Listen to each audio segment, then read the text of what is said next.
What's up? What's up? What's up? All right, all right. I'm locked in. We had some connection issues. I really don't know what happened, but I am not going to cheat the people. So I am going to start over. That was 30 minutes that I cannot buy back, and I am not tripping because it gave me some time to actually run through the presentation, y'all. I just want to thank y'all for tuning in, man. So basically I want to address some of the things that I addressed at the beginning of the recording that I actually started before. And it is this shirt. This is my Credit Hero shirt. This is where I got my start in credit repair, and there's a lot of credit repair agents that got their start from the same place. Basically, I came home and my credit score was a 504, and I was trying to get help, and I was willing to pay for help, but I did not get the type of customer service that I thought that should be given to somebody that's actually trying to pay for services. And a few people offered to help me, and some people didn't even wasn't even trying to charge me. And I got a little gain from here, a little gain from there. But I decided to actually Google credit repair courses because I was taking a course in Forex, and I was like, well, there's got to be something about credit repair too. So I looked it up, and the biggest credit repair course online was CRC Credit Repair Cloud. And they actually had a full course for $1,000, and it came with 6 months of the software. So I signed up for the whole program and I started my company, and I probably couldn't have did it without them. They had a full course laid out and a whole kit of how to start, and I paid for everything that they offered. I got a big box full of stuff, and what's his name, Daniel Rosen's book and all this stuff. And it was like overcharging me for everything. So after learning the game and actually using the software for 6 months, I think I may have paid for a 7th month, and then I got up off of there and I moved over to Dispute Fox, and I got rid of all of the extras that Credit Repair Cloud has signed me up to, including uh active campaign. And man, it was so much stuff. It was like 5 or 6 different things. Even the process, the money, they had like another thing, and they're just charging you extra. And I was like, let me get out of here. So basically, Daniel Rosen was charging everybody all these extras because he was getting kickbacks and he's being sued. And I don't have no problem with Daniel. I actually appreciate the game he was giving everybody. Probably made the market a little oversaturated, but I'm one of the latecomers myself, so I can't complain. So I went over to Dispute Fox, and most recently I decided to upgrade to Muster. So I'm currently in the process of upgrading to Muster, which is a new software that is designed by credit repair people for credit repair people. And I am in love with it so far. The customer service is great, and everything that they're doing over there is great. And I can't wait till all of my stuff is ready for me. Like, they have to turn back over my accounts to me, and I'm gonna be ready to rock and roll. So shout out to the people at Mustard, and shout out to Latoya. If y'all don't know her, then I'm not gonna go into no details. But shout out to Latoya. I don't know how much information she want. Latoya folks is somebody that I went to school with, and she actually gave me the oop for Mustard, and I came over to Mustard, and it's been nothing but good over there so far. Now, let's get into the live info stream. Today, we are going to talk about understanding personal credit. My name is Alvin C. Hill the fourth. Once again, I do not have a problem with my middle name, but my big brother does, and he has the same exact name, except he's the third. People call me Jackpot or JP1. Either way, I am not tripping. It was Jackpot, and then I was using the moniker The Chosen One. Come from a music background, so that's what I was using it for. And I Y2K'd it to JP1. I'm probably more popular as JP1, but anybody that know JP1 probably know Jackpot too. So it's all good. I'm the CEO of Real Life Business Solutions LLC and Gifted and Talented LLC. Real Life Business Solutions is my business and credit consulting company, while Gifted and Talented is my entertainment company. I currently have a business administration degree and my paralegal certification.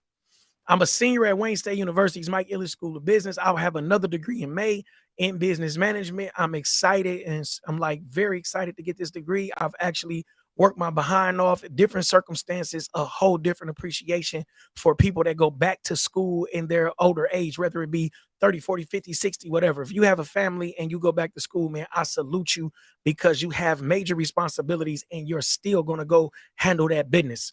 So my contact information is 313-883-9664 or jackpot at reallifebusinesssolutions.com. Please get at me if you have any questions. I answer all questions. Do not feel like I'm going to charge you for a couple answers. It is not that. I have things that I charge for, and I love helping people. And if I don't have the answer, I can point you in the direction of somebody who does, or I can look it up and get back with you when I do. So, what we will cover today: retrieving the full credit report, reading your credit report, major and secondary bureaus, different types of scores, what your scores are made of, how to raise your score, and what tools are available to raise your score. If you really need a credit repair company, major objectives today: getting a full credit report, not Credit Karma. I specifically pointed them out because I hear a lot of the people that I do consultation with. It's weird that they, oh, I got Credit Karma. No, that is not that is not how you get a full credit report. You can pay them and get a lot more information, but you would be better off signing up to some of the companies that I'm going to mention later on in the presentation. Understanding your credit report. This is easily a lot easier said than done, but I'm going to walk you through a credit report and what the different things mean on there. So you will leave this presentation with some understanding of your credit report. Tools for building or repairing your credit. I have a few tools that I use, and I am going to make them available. I'll put them in the chat after the chat is posted, and you will be able to click and sign up, but that's a little later down the line. So getting a full credit report. Like I said, do not go to Credit Karma or Experian, anything like that. You want to use these sites because this is what they do. So myfreescorenow.com, smartcredit.com, identityiq.com, and it's a lot more of these places. Basically, what they do is they extract all the information from your credit reports, and they give you a full credit report from all three boroughs. You do not want to have one credit report from one borough because it is not going to paint you a full picture. You will be missing a third of the information that's out there for people to get your credit scores from. And you don't know what the people using. So you have these three major credit bureaus, which are Experian, TransUnion, and Equifax. You do not know what the person who's looking up your credit score, you do not know which one of these they're using. So a lot of times you're left guessing unless you ask them, because these particular three scores will never be identical. And the fact that they're never identical, you never know what the person who's actually looking you up is looking at. So you try to make sure that you have everything in order and everything is good because, hey, they looking. So the secondary credit bureaus, these credit bureaus actually report to the major credit bureaus. So most people aren't necessarily pulling these credit bureaus, but when you're looking at your credit score, these particular bureaus have a lot to do with it. Let's just say, for instance, the LexisNexis, they are reporting public records. So if you have a bankruptcy or you owe child support, they are the company that's reporting to the three major bureaus that you have these public records, and you want to make sure that they can't report to them. So you have to freeze it. I'm getting a little bit ahead of myself because that's into credit repair, but you want to make sure that you understand what's on all of these secondary credit bureau reports, and you have to actually reach out to them to get your credit report from them. And they're going to ask you for all type of information because they don't want to give it to you, but it's yours and you have the right to it. So send them what they ask for and you get the details from these credit bureaus. The different types of credit scores. So you've probably looked at Credit Karma and then that Experian or something like that and said, why do they have two different scores? So basically there are two major different types of scoring models, and they are FICO and Vantage Score. Let's cover the FICO first. So the Fair Isaac Corporation is the oldest scoring model. It started in 1956. That's a long time ago. I wasn't thought of, let me think. Oh, my mama wasn't thought of neither. But the new one is the FICO 10 score. But the FICO 10 score is not heavily used right now. The FICO 8 score is still the most used. So they are pulling your information and they are basing a lot of your score on your payment history. So if you have a late payment, you've probably seen your FICO score drop a lot faster than your Vantage score. You see how I did that? I worked my way into that thing. So the Vantage score is created in 2006. The latest Vantage 4.0 The Vantage 4.0 is pulling everything, and but it's the same criteria as FICO. Like they have the same. Um, we're gonna get to this pie. I'm gonna show you this pie. They're using the same pie, so they are all using the same information. They're just weighing it different. So whereas the FICO score, they weighed heavily on your late payments and your payment history. Your Vantage score is weighing a lot on your credit card balances and the utilization of your credit. So this particular score is used by Credit Karma. So this score may be what you're looking at, and then you look at something else, and it's a FICO 8 score. So you're looking at a Vantage score with Credit Karma, then you're looking at a FICO 8 score, and it's different. And sometimes it can be a lot different. I'm talking 40, 50, 60 points because they're weighing things different. So what are they weighing? The 5 factors of your credit score is what they're weighing. So we're going to look at the FICO Matter score for now, the FICO score, because it's the most used score, and I don't want to confuse people going back and forth. So let's keep that in mind that right now I am focused on the FICO score. Okay, this is what's heavily weighed on the FICO score, your payment history. As you can see, it's 35%. So that's why you get a late payment and your score can drop 40, 50, 60, 80, 140, whatever points, because they're weighing so much on your payment history. Now, how much you owe, which is your credit cards and utilization and how much money you got out, and like it's actual percentage. So if you have $100,000 available to you in credit and you're using $95,000, you're using 95% of your credit, and that 95% utilization is probably going to drop your score somewhere in the mud. So the way to get out the mud is to pay that off or to get a trade line. We'll get into that a little later. So the length of your credit history, that's how long has your accounts been open. It could be one account open for 10 years, and you may have an account open for 2 years, another one open for 4 years. So you're looking at about 6 years in account history because it's an average. It'll say right on there the average age of your accounts or whatever. So you have to be wary of opening up new accounts because it's going to drag down the age of your credit history. Now you have new credit accounts. These will actually drag down the length too, because that's a brand new account. And if you know how averages work, then that new account will take that average of 6 and drop it all the way down to maybe 4.5, depending on how many accounts you have open. So if the least amount of accounts you have open, the more one new account will drag your score down. So if you have 12 accounts open and you get one new score, and these older accounts have some age on them, that one new score may not necessarily hurt you so bad as if you only had 3 accounts, and let's say they're 7 years and 3 years, and then you get this one.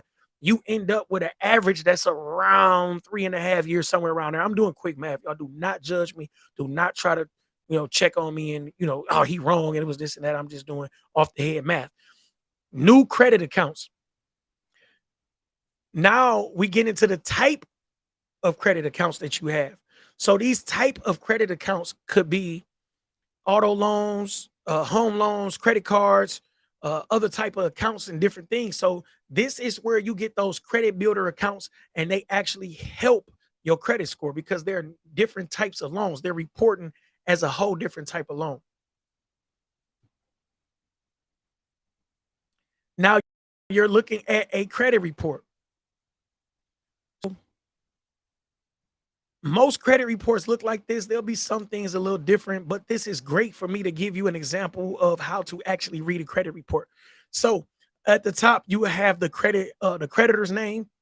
That's who you owe. Sometimes you'll see a name that you don't recognize. That just means that whoever you initially had the line of credit with, they actually put it in collections, or they actually charged it off and somebody bought it or whatever. So if you don't see the actual name, and then these names are abbreviated sometimes, it's like it can get weird. So you have to look at a lot of it to actually understand sometimes what this account is. It may just be the time that it was open, and you could think, oh, that's when I got this furniture, or that's when I did this. So sometimes you have to do that because these particular accounts, that, like, listen, you'll see some of these abbreviations, like, why did they abbreviate that like that? And then between the 3 credit bureaus, they'll actually have it abbreviated different because they're calling the company something else. So you have to be aware of what you actually have on your credit history.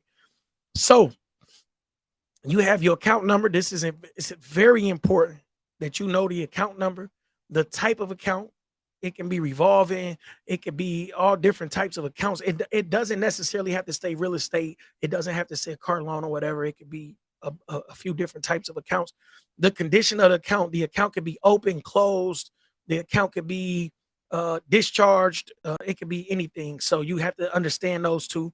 The responsibility is individual or it could be family or whatever, but this particular account is an individual account. Then you have the date open. This particular account was open in February 2004. The date reported was February 2005. This is actually an older picture, so that's why it looked like this. So now you have the balance and the limit. These balance and limits are all the same, $105,400. The payment terms was 1250 for 360 months. So this home loan was a 30 year mortgage. That's what the 360 months come from. And the high balance was 108. So the past due is zero. This account is current. Let's scroll down to the 2-year payment history. You can see a couple reds and a couple blacks. So what the reds mean is that they are 30 days late, 60 days later, 90 days late. The blacks are actually charge offs. And if I'm not mistaken, a lot of this is used today. You'll see like a red or a yellow indicating the days that it was late. And then you'll see black for a charge off. So this is a basic credit report that I just wanted to show you a quick synopsis of actually reading this report. So how do you raise your credit score? You can raise your credit score by lowering your credit usage. Like I said, that is a big part of credit, especially depending on the Vantage score or the FICO score. So you look at it and then your credit usage go down, your score goes up. If you pay your bills on time, your score will stay up. You get that one missed payment and it's going to look kind of bad for you. So now you have the dispute negative accounts, and that's where the boroughs have gotten a little better at actually making it easier for consumers to dispute, but you do not want to be on Experian.com disputing with Experian. You want to send your disputes in by mail because it is way more not just productive, I'm looking for the word, is in your favor. Sending it in writing is in your favor because they're forced to respond and you'll have it in writing in case you want to go further with your dispute. Is dated, everything is together, and it's just a proper way to dispute. Their service is usually just some computer stuff. They're gonna kick back your dispute and tell you that everything is been verified, and that's not what you want, obviously. Open positive accounts. So this is where once again you have those credit builder accounts and you have credit cards. I actually have credit builder cards. If your credit score is too low, I'm gonna have a lot of resources, y'all. If y'all watching this and y'all trying to get it together, just reach out to me. You do not have to pay me for credit repair. If we do a consultation and you just need a few things, I will definitely send you some links and give you some game and answer any questions moving forward. So revolving and installment accounts, you want to have a good mix. If you don't have a good mix, like you have people that don't have a car loan or anything that's a good installment account, then you want to get something like Self or Kickoff, one of those things. I have links for those too available. Listen, y'all, I'm using all the tools available to make sure your credit good. There are also tools available, trade lines. I'm a trade line broker, y'all. So if you need trade lines, reach out to me. They are not overcharging. They are very reasonable trade lines, and they are reporting or you get your money back. Credit builder accounts. These are once again Self and Kickoff are pretty big ones. And I love Self. I'm an advocate for Self. Self, listen, y'all. Self will take your money, report for you, and then give you a credit card with your money on it. Listen, you can't be Self. If you do not have a Self account, please get a Self account immediately. Report My Rent is another one. It's a bunch of them that's like Report My Rent. I just particularly use Report My Rent. Debt consolidation. That is not a bad idea. If you are 30, 40, $50,000 in debt and you're paying all of these different things off every month, it is easier for you to consolidate the debt and get one low percentage rate. Hopefully it's low, and get one low percentage rate and actually handle your business. And you can start over from just paying off this one thing. And that is not something that I tell anybody to do. Definitely, I didn't even put bankruptcy. I didn't even put bankruptcy on here because I never advise people to go do bankruptcy.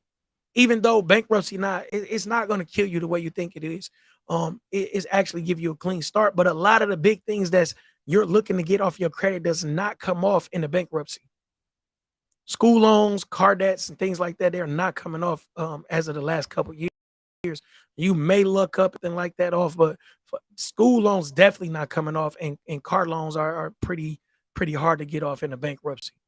So do you really need credit repair? If you have major debts, I'm talking 30, 40, $50,000 worth of debts, or if you feel like you need to settle with collection agencies, or if you need credit education, or if you feel like you need some form of accountability because you cannot do it on your own, I definitely recommend credit repair with you. It does not have to be with me. It could be, I don't care. You can use LexisNexis, or you can use on Latoya Folks. Shout out to Latoya Folks that who I just gave a shout out to. You can use somebody like her if you're in the Detroit area or Michigan area. I'm not tripping, y'all. Just get your life together, and do it immediately, because it's time for us. It's time for us. So if you have any questions or comments, I will answer them now. If you are watching this on replay, just leave your questions and comments in the chat and I will respond to that. I am pretty good with responding to that. I'm great with responding to my inbox and text and anything else. If you need any information, I'm available to you and I'm willing to help. You guys for listening. If you're not subscribed to my YouTube channel, please do. It's the Real Life Business Solutions channel. If you are not in the Real Life Business Solutions group, please do that today too. Here is the information.